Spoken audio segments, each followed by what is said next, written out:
abantu bikumbina ku byalo bitano okuli Kyamatofali, Katovu, Malongo, Kayikolongo, Kyapalaka ne Kyakalinze ebiri mu ggombolola Malongo bali mu kusatira olw'enkuba yatonyere mu kibyaga ne muzira naye n'ensiku zaabwe mu kiseera kino tesobola kwawula kitooke ku kiteteme bagamba nti n'abaana baabwe tebabazise ku masomero olw'ensonga nti babadde bakamula okusiga emmere yaabwe n'ensaanawo. Abaana b'amasomero nibabasakiriza n'okulema okusoma agwo kuba tuli kubimunonga kabe ntusaba gavumenti etuyambe nangwa batuyambireho abantu bonna basobodde okukwata mu nsawo obuyambi bw'engeri y'enjawulo.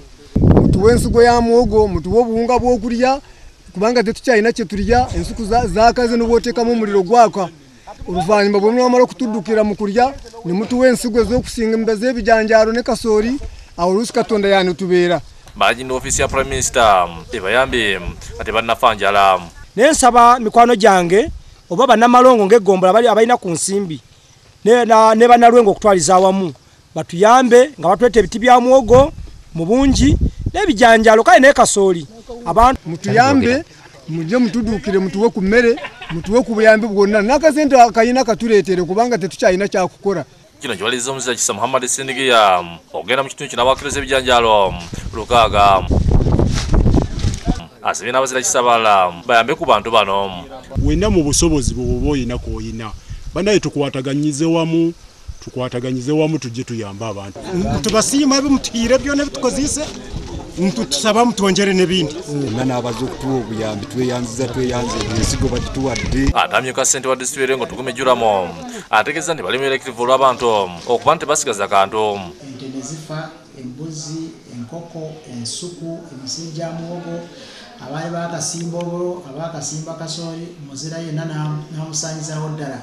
Mu ngeri yamu omukulu w'essomero lya All Saints Bogard Primary School mu ggombolola Ekitereera mu disitulikiti y'e Mayuge Godfrey Gubya alagidde abakulembeze ne gavumenti abadde okkiriza oluvannyuma lw'enkuba yatonye okuleka essomero lino nga amabati gagudde ng'abaana basubira mu miti.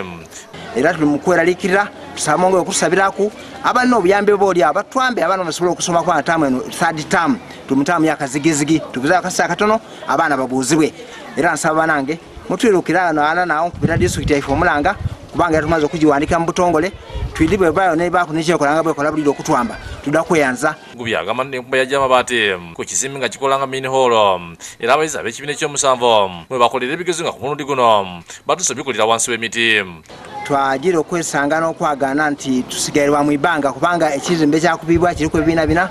Ekizimbe ekyo kirimu abaana abasoma aba P4 kyaba ku main hall era main hall egyo tukozesa mu kubuuza abaana ebibuuzo. Era okuva enimero tugiye tulajana kutukoba bembere ebizimbe gye birimu. Godfrey Kapyata ngono ssente wa PTA agambye essomero limbeera amiga beetaaga okudduukirirwa. Classroom nga ibiri yadibandula kwa amabaati n'ekitundu ku holo. Ate holo eno gye tukozesa abaana tebakola ebibuuzo. Kati saawa eno tuzira ate tusemberera okukola ebibuuzo. Abaana abasinga bungi ab'ebibiina ebyo balikolera mu miti. Haruna Mugirwa ne David Kibuka byakisakidde gule ino ku Bukedde TV.